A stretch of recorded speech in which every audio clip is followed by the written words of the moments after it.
Hello friends, welcome back to Harshini channel. நம்ம channel இன்றைக்கி பார்த்திங்கன்னா ரொம்ப இன்ட்ரெஸ்டிங்கான விளாக் தான் பார்க்க போகிறீங்க. என்ன அப்படின்னா, ஹர்ஷனோட பர்த்டே விளாக்கு. அது வந்து இவ்வளோ நாளாக எடுத்து எடிட் பண்ணி போகிறதுக்கு டைமே இல்லை சுத்தமாக. அதனால் இப்போ தான் எடிட் பண்ணி ரெடி பண்ணி சரி உங்களுக்கு கூட்டுருவோம் இன்றைக்கி அப்படின்னு இது பண்ணிகிட்ருக்கோம். ஹர்ஷன் அவங்க தாத்தா 2 பேர் காலையிலேருந்து ரொம்ப பிஸிங்க எங்கள் வீட்டில் எல்லோரும் அன்றைக்கி. ஹர்ஷனுக்கு டெக்கரேஷன் வச்சுருந்தோம் இல்லைங்களா, அதே டெக்கரேஷன் அப்படியே விட்டுட்டு கொஞ்சம் மட்டும் இதில் கரெக்ட் பண்ணி அங்கங்கே பலூன் ஒட்டி, அவன் இயர்ஸ் வந்து 6 முடியுதுனால 6 இயர்ஸ் அப்படின்றத 6ன்னு வாங்கிட்டு வந்து அந்த பலூன் ஒட்டியிருக்காங்க. இந்த சைடும் தோரணை மட்டும் தொங்க விட்டு நிறைய அங்கங்கே பலூன் அங்கங்கே அட்டாச் பண்ணி அதோடு முடிச்சிருக்காங்க. ஹர்ஷனோட ரொம்ப க்ளோஸான ஃப்ரெண்ட்ஸ் மட்டும் இதுக்கு வந்து இன்வைட் பண்ணியிருந்தோம். அவனை வந்து ஸ்கேட்டிங் அவனோட போகிறவங்கள மட்டும் இன்வைட் பண்ணியிருந்தோம். ஒன்றுனா அது வந்து அவங்க அந்த ட்ரெஸ் வந்து கேக் வெட்டு காலையில் ஸ்கூலுக்கு வேறு ஒரு ட்ரெஸ் போட்டு போயிருந்தான் கோட் மாடலில். இது வந்து இப்போ கேக் கட் பண்ணுறதுக்கோசரம் போட்டிருந்தான். நல்லா கேக்கும் பார்த்திங்கன்னா அவ்வளோ ஸ்வீட்டாக நல்லா இருந்ததுங்க. அவனோட கேக்கு ஒவ்வொருத்தரும் வந்து ரொம்ப விஷ் பண்ணி அவனை எல்லாம் இது பண்ணாங்க. பொதுவாகவே அவன் கிளாஸ்லேயே எல்லாருக்கிட்டையும் நல்லா மிஸ்ஸுங்கிட்ட மேடங்கிட்ட பிரின்ஸிபால்கிட்ட எல்லார்ட்டையுமே போய் ரொம்ப போல்டாக நல்லா பேசக்கூடிய ஒரு பையனும். அதனால் ரொம்ப எல்லாரையும் கிளாஸில் அவனுக்கு பிடிக்கும். எல்லோரும் ஒவ்வொருத்தராக வந்து அவனுக்கு வந்து கிஃப்ட் பண்ணிவிட்டு எல்லோரும் விஷ் பண்ணிட்டு போனாங்க.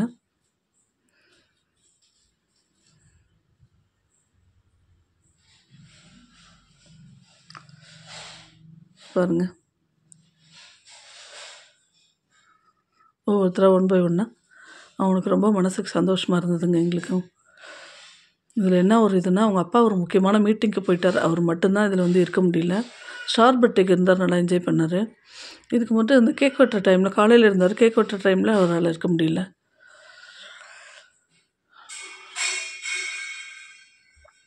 போனாங்க.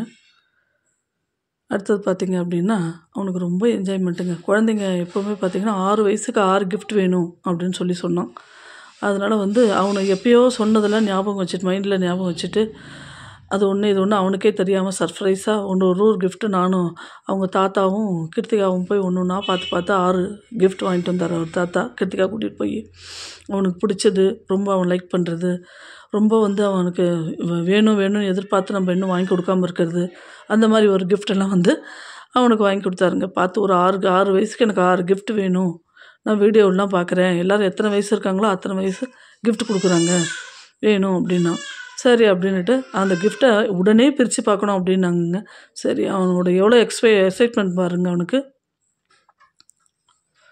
ரொம்ப எக்ஸைட்மெண்ட்டுங்க அவனுக்கு. பாருங்கள், அர்ஷனுக்கு இது அப்புறம் அவனுக்கு வாங்கும்போது இவளுக்கு வாங்கலைன்னா அவ்வளோதான். பாருங்கள், பார்த்திங்க வந்தவங்க எல்லாருக்குமே நான் வந்து கேக்கு, அடுத்தது வந்து கூல்ட்ரிங்க்ஸு, அடுத்தது இந்த மிக்சர் இதெல்லாம் கொடுத்தோங்க. எல்லாம் சாப்பிட்டாங்க. குலோப் ஜாமுனும் செஞ்சுருந்தேன் அன்றைக்கி. எல்லாம் வந்து சாப்பிட்டுட்டு கொஞ்சம் நேரம் பேசி இருந்துட்டு போனாங்க. எப்போவும் வீட்டுக்குள்ளேயே இருக்கோம் பேசாமல். சரி, எங்கேயும் போகிறதில்ல வரதில்லை, வீட்டுக்குள்ளே இருக்கோம். ரொம்ப ரேராக வெளியில் போகிறோம் நம்ம. அதனால் வந்து சரி இப்படி அவங்க வந்து பேசியிருந்து பார்த்ததும் ரொம்ப சந்தோஷமாக மனசுக்கு ரொம்ப மகிழ்ச்சியாக இருந்தது எங்களுக்கு. இது பார்த்திங்கன்னா பப்பி ஹவுஸு. இந்த பப்பி ஹவுஸ் பார்த்திங்கன்னா அவன் ரொம்ப நாளாக கேட்டுட்டு இருந்தான், பப்பி ஹவுஸ் வேணும்னு. சரின்ட்டு அது 1 ரூபா காயின் வச்சு இப்படி நானுமே பார்த்தது இல்லைங்க, இப்போ தான் பார்க்குறேன். எங்கள் கிருத்திகாவுக்கு பார்த்துருக்கேன், அது வேறு மாதிரி இருந்தது. இது நல்லா இருக்குது, புதுசாக இருக்குது. 1 ரூபா காயின் மட்டும்தாங்க. நேற்று 2 ரூபா 3 ரூபாலாம் வச்சா, 2 ரூபா 5 ரூபாலாம் வச்சா இழுக்க மாட்டேங்கிறது. 1 ரூபா காயின் வச்சு அந்த இதில் ப்ரெஸ் பண்ணோடனே அது டோர் ஓப்பன் ஆகி ஒரு டாக் வந்து உள்ளே எடுத்துன்னு போய் அடியில் ஒரு உண்டியல் மாதிரி வச்சுருக்காங்க, அதுக்குள்ளே தள்ளிக்குது. அடுத்தது இது ஒரு டாக்குங்க.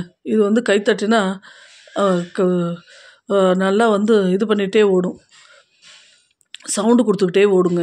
அது மாதிரி ஒரு டாக் இது. பாருங்கள், அர்ஷனி அந்த டாகை பார்த்துட்டா அந்த கதவையே கையால் பிடிச்சி அது மென்னையை பிடிச்சி, ஏன் கேட்குறீங்க, இது எவ்வளோ நாள் அவள்கிட்ட இருக்க போகுதோ தெரில எனக்கு.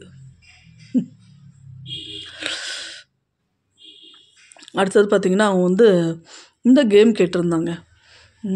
ரொம்ப நாளாக வந்து கேட்டுட்ருந்தான். டிவியில் வந்து விளையாடுறதுக்கு அந்த கேம் கேட்டுட்ருந்தான். அது பார்த்திங்க அப்படின்னா அந்த கேம் வச்சு அங்கே இங்கேயும் தேடி கண்டுபிடிச்சி ஏதோ பண்ணி வாங்கிட்டு வந்தாங்க. இதுவும் சூப்பராக இருந்ததுங்க. வந்தவுடனே டிவியில் கனெக்ட் கொடுத்தாங்க. அதில் வச்சு நிறைய கேம்ஸ் இருக்குது, அதில் விளையாடிட்டுருக்கான். அதில் வச்சு சார்ஜ் போட்டுக்கணும் போல இருக்கு அப்பப்பையும். சார்ஜ் ஒரு நாளைக்கு காலையில் ஏந்த உடனே முதல்ல ஸ்டார்டிங்கில் ஒரு 3 ஹவர்ஸ் என்னமோ போட சொல்கிறாங்க. அதுக்கப்புறம் டெய்லி வந்து சார்ஜ் போட்டு இது வந்து விளையாடுறோம். அந்த கேம் ரொம்ப நல்லாயிருக்கு. இதில் எத்தனை கேம் இருக்குது, எப்படி ஒர்க் அவுட் பண்ணணும் இது அப்படிங்கிறது எல்லாமே அதில் கொடுத்துருக்காங்க அந்த பாக்ஸில். அதனால் அதையும் வச்சிட்ருக்கான். அடுத்தது பார்த்திங்க அப்படின்னா இந்த கேமுங்க பேட்ரியில் இது சின்னதாக இருக்கும், கை எடுக்க முடியும். இதுலேயும் ஒரு 400 கேம்ஸ் இருக்கான் உள்ள. இதே வந்து அப்பப்போ வந்து இது சார்ஜ் கிடையாது, செல் போட்டுக்கணும். வெளியில் ட்ராவல் எங்கேயாவது போனோம்னா சும்மா செல்லையே பார்த்துட்ருக்கானே, ஒரு சேஞ்சாக இருக்குமே அப்படின்னு தான் இது வாங்கி கொடுத்ததுனால இப்போ வந்து பார்த்திங்கன்னா அதை வந்து வச்சு அந்த இதில் வந்து செல் போட்டோம்னா போகிறோம், நிறைய கேம்ஸ் வந்து விளையாடலாம். 400 கேம்ஸ் அதில் இருக்குது அப்படின்னாங்க. வேணும் அப்படின்னா வேறு ஏதாவது கேம்ஸை கூட டெலீட் பண்ணிட்டு நம்மளே கூட அதை வந்து இது பண்ணிக்கலாம் அப்படின்னு சொல்லியிருக்காங்க. அப்லோட் பண்ணிக்கலாம் வேறு ஏதாவது கேம்ஸ் இருந்தால், பிடிச்சது இருந்தால் அப்படின்னு சொன்னாங்க. அடுத்தது இங்கே பார்த்திங்கன்னா பபுள்ஸ் கன். இந்த பபுள் கன் பார்த்திங்கன்னா எங்கே போனாலும் விட மாட்டாங்க. அவன் எங்கேயாவது இதுக்கு போனால் கூட சரி, அதை வாங்காமல் எங்கே போனாலும் அதை விட மாட்டான் அந்த பபுள் கம். இது பார்த்திங்கன்னா ரொம்ப வித்தியாசமாக நிறைய அது இது பண்ண நல்லா ஸ்க்ரோல் ஆகிட்டே இருந்தது. ஸ்க்ரோல் ஆக ஆக அதுலேருந்து வந்து நிறைய பபுள்ஸ் வந்து நிறைய வர ஆரம்பிச்சிது. அதனால் இது வந்து பபுள்ஸ் கம். அது பாருங்க, இந்த பபுள்ஸ் வச்சு அந்த பபுள்ஸ் கன்னை வச்சுட்டு விடவே மாட்டேங்கிறா அர்ஷினி.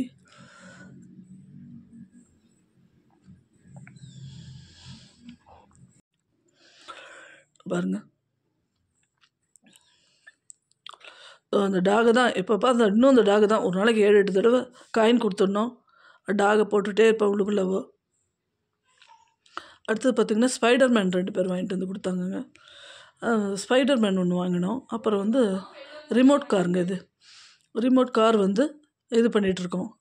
அந்த ரிமோட் கார் வச்சு ஃபுல்லாக விளையாடிட்டு இருப்பாங்க. எப்போவும் எங்கே போனாலும் அர்ஷனுக்கு வந்து பார்த்திங்கன்னா ஒன்று காரு இல்லைன்னா பால், இது 2 தான், சலிக்க மாட்டாங்க. கார் பார்த்திங்கன்னா சின்னதுலேருந்து பெருசு வரலும் இருக்குது. யார் வந்தாலும் காரு பால் தான் கேட்பான். இது வந்து ஸ்பைடர்மேன் நினைக்கிறேன். இப்போ இது ஓப்பன் பண்ணுறதவன் ஸ்பைடர்மேனுங்க. ஸ்பைடர்மேன் வந்து அவனுக்கு ரொம்ப பிடிக்கும், உனக்கு ஸ்பைடர்மேன்னா. அதனால் அது ஒன்று வாங்கிட்டு வந்தோம். ஒரு சில கிஃப்ட்டு தான் கொஞ்சம் காஸ்ட்லியாக இருந்தது, ஒரு சில கிஃப்ட்டு கொஞ்சம் நார்மலான அமௌண்ட்டில் தான் வாங்கிட்டு வந்தோம். இருந்தாலும் அந்த குழந்தைகளுக்கு வந்து கிஃப்டோட விலையோ எதுவுமே கிடையாதுங்க. கிஃப்ட்டை பார்த்தாலே ஒரு சந்தோஷம். நீங்கள் ₹1 ஒரு சாக்லேட் வாங்கி கொடுத்தா கூட உங்களுக்கு சந்தோஷம்தான். குழந்தைகளோட மனசே கடவுள். குழந்தைகள் வந்து கடவுளுக்கு சமம் அப்படின்னு சொல்லுவாங்க. அதனால தான் வீட்டில் ஏதாவது ஒரு நல்ல நாள் திங்க நாள் ஏதாவது ஒரு சீட்டு போட்டு எடுக்கிறதா இருந்தால் கள்ளங்கபடமற்ற அந்த குழந்தைகள் கையால் எடுத்து கொடு அப்படின்னு சொல்லுவாங்க. பூ போட்டு எடுக்கிறதா இருந்தாலும் கோவிலில் எங்கள் பூ போட்டு பார்த்திங்கன்னா சின்ன குழந்தைங்களை கூப்பிட்டு தான் எடுக்க சொல்லுவாங்க. ஏன்னா அவங்களுக்கு வந்து பார்த்திங்கன்னா எல்லாமே சந்தோஷம்தான். உலகமே யாரை பார்த்தாலும் சந்தோஷப்படுவாங்க. இங்கே பாருங்கள். அடுத்தது இது என்னது, இது எனக்கே மறந்து போச்சு என்னென்னு. வாட்ச், கரெக்ட், வாட்சுங்க. இது வாட்ச் பார்த்திங்கன்னா இது ஃப்ரெண்ட்ஸ் வாங்கிட்டு வந்த கிஃப்ட். இதெல்லாம் இந்த வாட்சில் பார்த்திங்க அப்படின்னா டேட்டு, அடுத்தது டைமு, உடம்பு பாடியோட ஹீட்டு, அது 3 அது வந்து மென்ஷன் பண்ணுமா, அதில் மென்ஷன் பண்ணியிருக்குமாங்க. டைமுக்கு டைம் அது வந்து வேரியேஷன் ஆகுமா. அடுத்தது வந்து இது வந்து ஆல்ரெடி எங்கள் இதில் பார்த்துருப்பீங்க நீங்கள், ஹர்ஷிதா அவங்க அம்மான்னு. அவங்க வந்து ரொம்ப க்ளோஸ் ஃப்ரெண்டு. அவங்க பார்த்திங்கன்னா குழந்தைங்களுக்கு பார்த்திங்கன்னா 2 குழந்தைங்களுக்கு வாங்கிட்டு வருவாங்க. பாருங்கள், ஹர்ஷனுக்கு 2 டிஷர்ட்டும் ஹர்ஷனுக்கு ஒரு ஃப்ராகும் ஒயிட் கலரில் ரொம்ப இருந்தது. ஹர்ஷனுக்கு இப்போ போட முடியாது அந்த ஃப்ராக், கொஞ்ச நாள் கழிச்சு தான் போடலாம். பட் ஆனால் ரொம்ப நல்லா இருந்ததுங்க. இந்த கலர் ரொம்ப நல்லா இருந்தது. இந்த கலரும் அவங்ககிட்ட இல்லை, ரொம்ப சூப்பராக இருந்தது. அடுத்தது இன்னொருத்தர் பிரசன்னா அப்படின்ற குழந்தையோட பேரண்ட்டு, அவங்களும் பார்த்தாங்களும். இது பாருங்கள், ராமராஜ் வேஷ்டியும் சட்டையும் வாங்கிட்டு வந்து கொடுத்தாங்க. ரொம்ப அழகாக இருந்தது. இதுவும் ஒரு ஃபங்க்ஷன் நாளில் வந்து ட்ரெடிஷ்னலாக போடுறதுக்கு ரொம்ப நல்லா இருக்குங்க. இது வாங்கிட்டு வந்தாங்க. நல்ல மெரூன் கலரில் ஷர்ட்டு. உங்களுக்கு வீடியோவில் பார்க்குறதுக்கு எப்படி தெரியுதுன்னு எனக்கு தெரியல. மெரூன் கலரில் ஷர்ட்டு. இது என்னமோ கட்டிக்குவோம் அவன் தான் சொல்கிறான். முடிஞ்செல்லாம் பண்ண வேணாம், பெல்ட்டெல்லாம் கட்ட வேணாம் பாட்டி, அப்படியே ஒட்டிக்கோ அப்படின்றான். அது மாதிரி வாங்கிட்டு வந்திருக்காங்க. ரொம்ப நல்லா இருந்ததுங்க. ஹர்ஷனை கையால் பிடிக்கவே முடியல. எங்களை அன்றைக்கி பூரா அவங்க பர்த்டேனா அவ்வளோதாங்க. அவங்க ஃப்ரெண்ட்ஸ் எல்லாம் வீட்டுக்கு வந்துட்டாங்கன்னா அவ்வளோதான், சந்தோஷம்தான். உங்கள் வீட்டில் உள்ள குழந்தைங்கள்லாம் எப்படி எதிர்பார்ப்பாங்க ஃப்ரெண்ட்ஸை அப்படின்றத ஷேர் பண்ணுங்கள் எங்கிட்ட. கமெண்ட்ஸில் ஷேர் பண்ணுங்கள் கொஞ்சம். அடுத்து வந்து இந்த வீடியோ வந்து எல்லோரும் ரசித்து பார்த்துருப்பீங்கன்னு நினைக்கிறேன். லைக் பண்ணுங்கள், ஷேர் பண்ணுங்கள், சப்ஸ்கிரைப் பண்ணுங்கள். எல்லாருக்கும் ரொம்ப பிடிச்சிருக்குன்னு நினைக்கிறேன். கொஞ்சம் தொண்டை தான் ஒரு மாதிரி ஆகிப்போச்சு எனக்கு. அதனால் கொஞ்சம் அட்ஜஸ்ட் பண்ணிக்கோங்க. நாளைக்கு வந்து வேறொரு வீடியோவில் உங்களை நான் சந்திக்கிறேன். நன்றி, வணக்கம். விஷ் பண்ணுங்கள். உங்கள் விஷஸ்லாம் ரொம்ப தேவை அந்த குழந்தைக்கு. நிறைய விஷ் பண்ணுங்கள். அவங்க ஒவ்வொரு கிஃப்ட்டையும் காமி இப்போ வீடியோவில் காமி எல்லோரும் அப்போ தான் என்னை விஷ் பண்ணுவாங்கன்னு சொல்லிகிட்டே இருந்தான்.